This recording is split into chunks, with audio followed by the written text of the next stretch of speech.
Majka je došla u Philbrook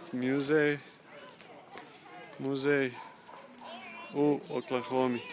Vidi kulturu. Evo kultura što ona kaže. Slikali smo se unutra i sad smo izašli malo napolje. Bacimo pogled na ovu lepotu. Isto ko u Srbiji. Isto.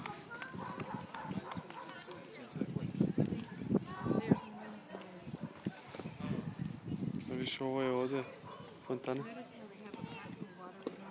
Nego bacaju novčiće, da.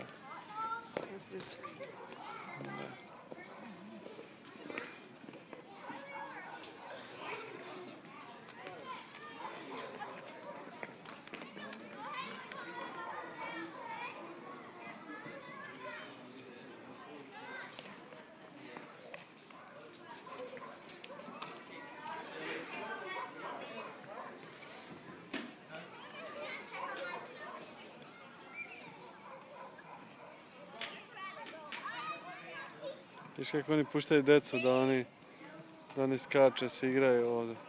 Ne ono bež, nemoj gaziš travu. Viš kako je to neko njima, ko da... Kakva je trava, kao tepih. Kao tepih.